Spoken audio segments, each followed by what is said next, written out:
Bismillahirrahmanirrahim. Assalamualaikum warahmatullahi wabarakatuh. Hai teman-teman. Oke, kali ini kita bertemu lagi dalam acara berbincang bersama narasumber.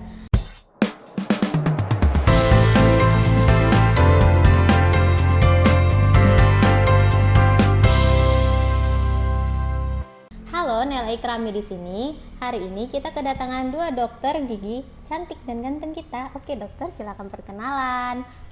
Halo semuanya, di sini saya Dr. Gigi Teofani Listi Abdi Santoso dan juga partner saya. Saya Dr. Gigi Muhammad Ridwan Firdansyah. Kami dokter gigi internship di Puskesmas Tanah Grogot. Oke, kali ini kita akan bawain tentang apa nih dok temanya? Kali ini kita akan berbicara tentang gigi berlubang. Nah, kita harus tahu gigi berlubang itu dicabut atau ditambal. Langsung aja.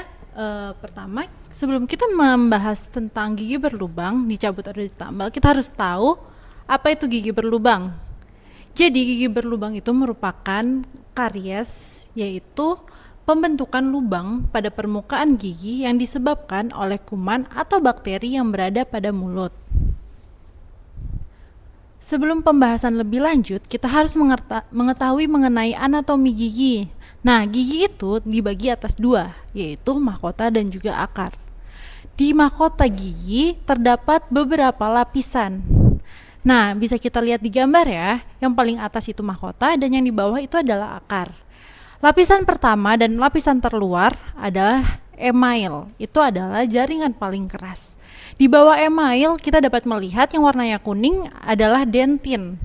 Dan dentin ini fungsinya adalah melindungi jaringan di bawahnya atau lapisan di bawahnya, yang dimana kita dapat lihat yang berwarna merah dan ada garis-garis halus seperti warna biru dan juga merah, yaitu namanya pulpa. Di dalam pulpa ini, kenapa dia warnanya merah? Kenapa ada garis-garis warna biru dan juga merah? Karena di dalam pulpa terdapat saraf dan juga pembuluh darah. Nah, jadi ada 3 lapisan ya, ini harus diingat, yaitu ada email, dentin, dan juga pulpa. Lalu kita lanjut berbicara mengenai faktor pembentukan karies. Faktor pembentukan karies ada beberapa faktor yang mendukung terjadinya karies tersebut. Yang pertama adalah bakteri. Bakteri pada gigi itu ada yang namanya Streptococcus mutans, yang dimana dia itu berkembang biak di mulut dan juga menghasilkan asam yang melarutkan email gigi. Nah, faktor yang kedua adalah substrat atau makanan, di mana makanan yang mengandung gula dan juga pati itu menjadi substrat atau makanan bagi bakteri untuk berkembang biak dan menghasilkan asam.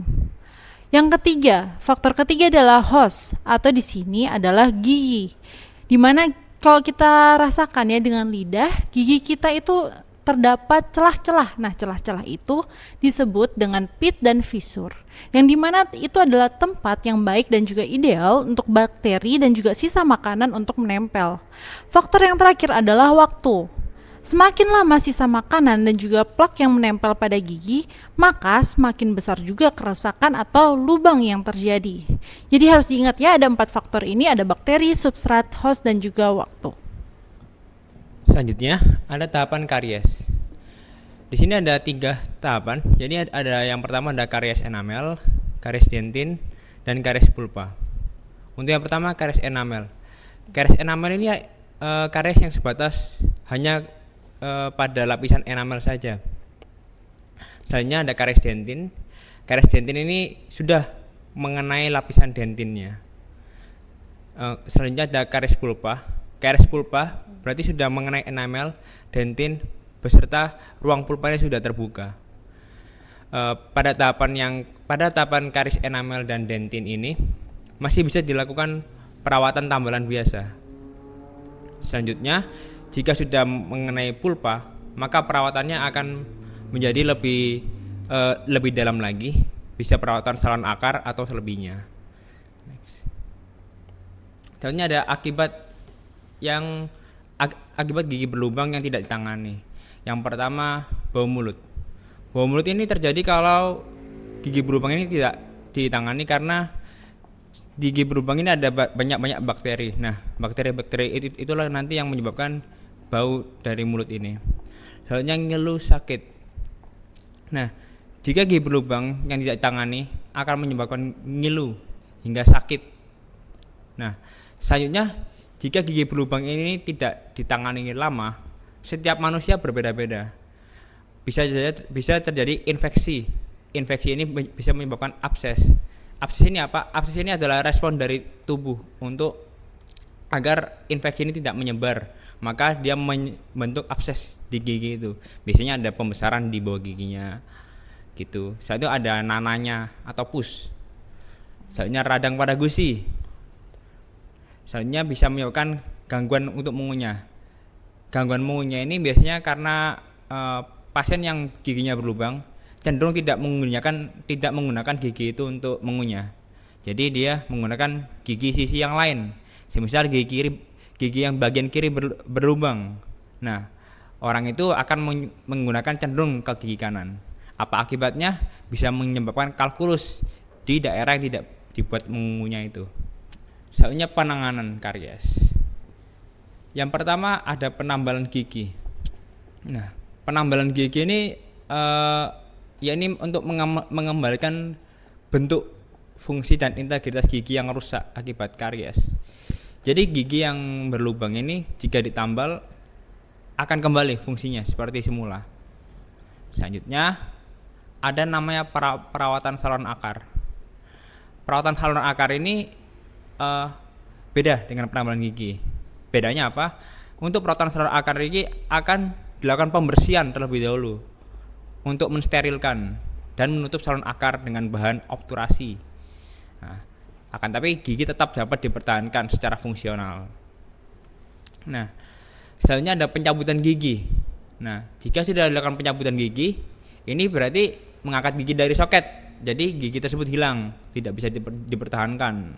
Nah, biasanya itu pada gigi-gigi yang udah rusaknya berat, jadi tidak ada mahkotanya. Jadi gigi tersebut sudah hilang mahkotanya karena karies ini. Oke, menarik banget ya dok bahasan kita hari ini. Tadi kita udah tahu apa sih gigi berlubang itu, terus bagaimana anatomi gigi itu. Tadi ada 3 ya, yang pertama tuh email, baru dentin, baru habis itu yang pulpa. Oke, nah dari yang 3 anatomi gigi tadi, terus kita dapat dari tahapan kariesnya ya. Kariesnya dari yang 3 anatomi gigi itu, terus bagaimana penanganan karies itu sendiri. Nah dok, kira-kira ini kapan sih sebenarnya gigi itu harus dicabut dan ditambal? Nah, sekarang untuk membahas kapan baiknya gigi itu dicabut atau kapan baiknya gigi itu ditambal, itu tuh banyak yang harus diperhatikan. Kapan gigi itu harus dicabut? Kita nggak bisa cabut gigi gitu aja, karena kita harus lihat apakah dia masih bisa dipertahankan atau tidak. Apabila dia sudah tidak bisa dipertahankan, maka gigi tersebut bisa untuk dicabut. Gigi yang tidak bisa dipertahankan itu seperti apa? Pertama, giginya itu mahkotanya sudah tinggal sedikit. Nah, jadi mau dilakukan penambalan juga tambalannya pasti lepas-lepas. Nah, yang kedua yaitu sudah terjadi infeksi pada gigi tersebut, maka gigi tersebut harus dilakukan pencabutan untuk menghilangkan infeksi tersebut. Yang ketiga, apabila gigi tersebut sudah tidak bisa diselamatkan lagi, misalnya dia itu sudah dilakukan perawatan saluran akar. Nah, perawatan saluran akar ini kan sarafnya dibersihkan, jadinya harusnya giginya udah nggak sakit. Tapi setelah dilakukan perawatan saluran akar masih terjadi sakit yang berulang, itu berarti sudah termasuk indikasi untuk dilakukan pencabutan gigi. Nah, kapan gigi untuk ditambal? Waktu yang tepat untuk gigi ditambal adalah ketika gigi itu lubangnya masih kecil. Ketika lubangnya itu masih kecil, gigi tersebut masih bisa ditambal. Tapi kalau misalnya sudah besar, nah itu masih harus dilihat lagi. Apakah besarnya itu sudah mengenai pulpa atau tidak? Seperti yang tadi kita kan sudah bahas ya, ada karies email, ada karies dentin sama karies pulpa. Nah, yang paling dalam itu apa? Karies pulpa kan. Nah, kalau udah kena karies pulpa, maka gigi tersebut udah harus dilakukan perawatan saluran akar. Tapi kalau misalnya masih seperti yang partner saya bilang tadi, kalau misalnya kariesnya masih karies email dan juga karies dentin, gigi tersebut masih bisa diselamatkan untuk ditambal. Oh, Iya. oke. Terus dok, dampak dari pencabutan gigi berlubang itu apa sih dok? Berarti kan tadi dia sudah kena ke saluran pulpanya ya. Itu dampaknya apa dok? Untuk pencabutan gigi berlubang sebenarnya berdampak pada dari segi pasiennya itu, seperti kehilangan gigi. Semisal gigi permanen yang sudah rata-rata pasien yang datang ke puskesmas atau ke klinik-klinik itu gigi permanennya itu yang belakang itu ada gigi permanen yang belakang itu biasanya yang sering kena. Gigi molar 1 itu yang sering kena itu. Nah, jika gigi itu yang dicabut, maka pasien akan mengalami yang tadi seperti akibat dari gigi berlubang itu seperti mengunyah susah. Yang pertama mengunyah susah. Nah, jika gigi ini nggak dicabut, tadi efek dicabut ya, dampak dari betul. pencabutan ya. Nah, jika gigi ini dicabut, semisal ada pasien masih remaja ini, dia sudah berlubang, giginya berlubang parah, sudah nggak bisa dirawat lagi, akhirnya dicabut. Nah, otomatis pasien ini harus semisal dia nggak tahu, dia tidak menggunakan gigi palsu, maka yang terjadi adalah gigi yang belakang itu akan terdorong ke depan, seperti itu, dan bisa menyebabkan gigi ini berantakan. Nah, maka dari itu jika gigi ini dicabut, maka harus digunakan gigi palsu agar tidak membuat gigi ini berantakan, seperti itu. Selanjutnya, jika gigi ini dicabut, setelah itu giginya tidak dibuatan gigi palsu, gigi atasnya itu bisa ke bawah. Menurun.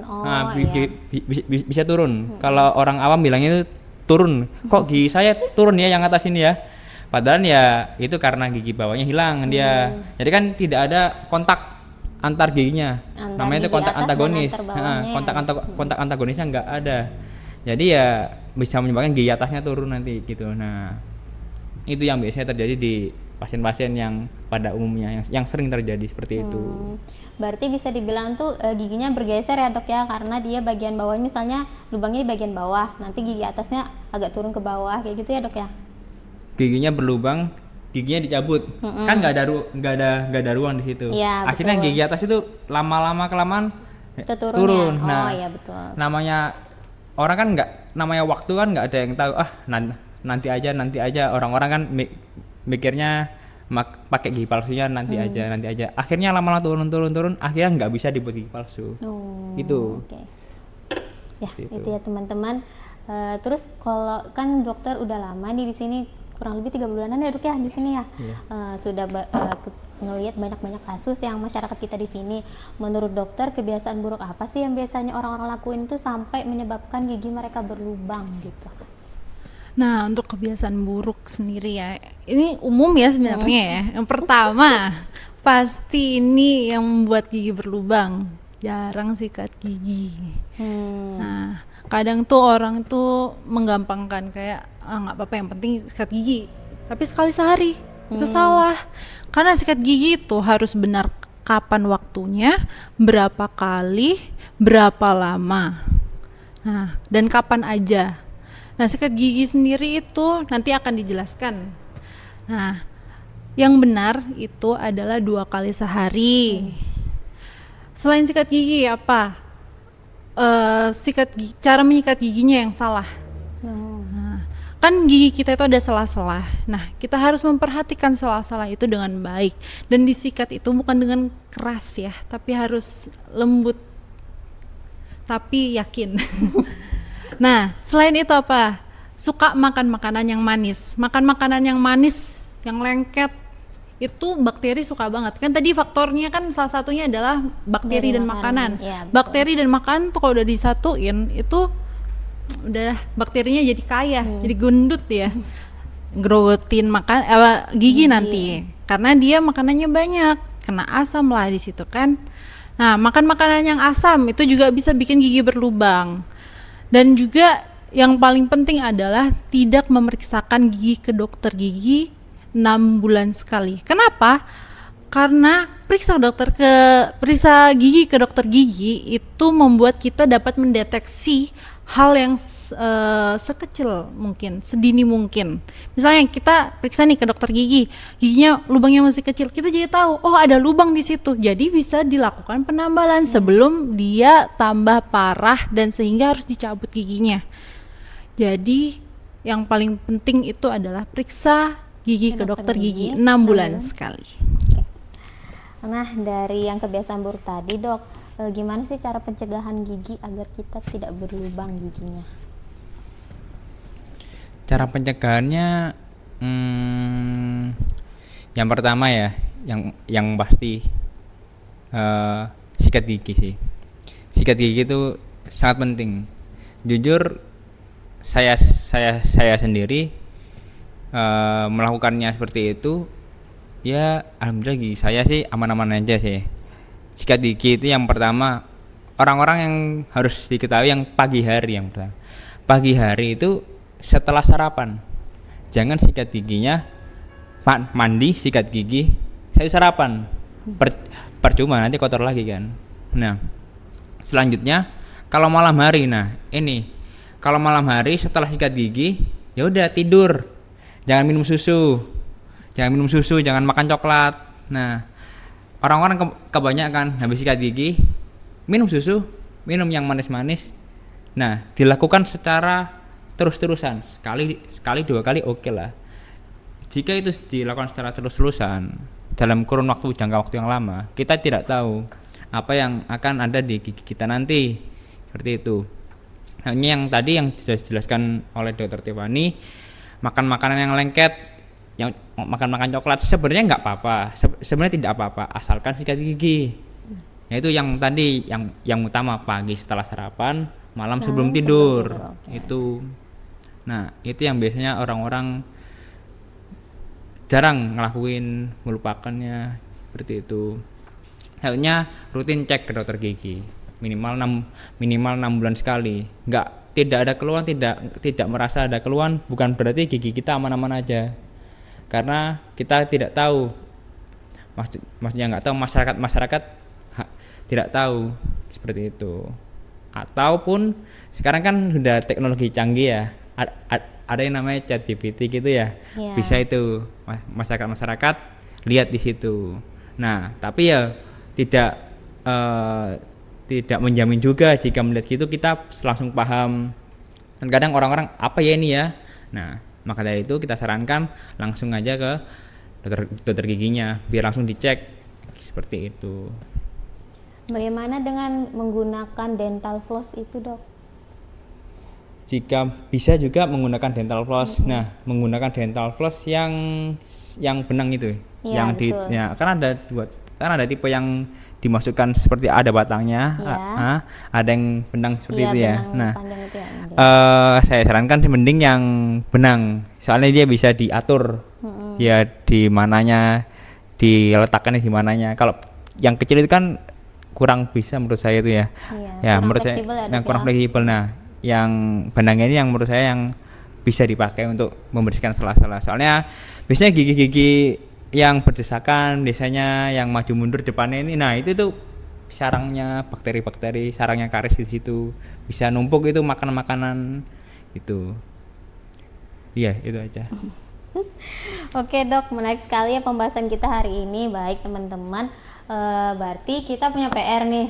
Katanya dokter, kita harus sikat gigi minimal 2 kali sehari, yaitu pertama setelah sarapan dan sekali lagi sebelum tidur.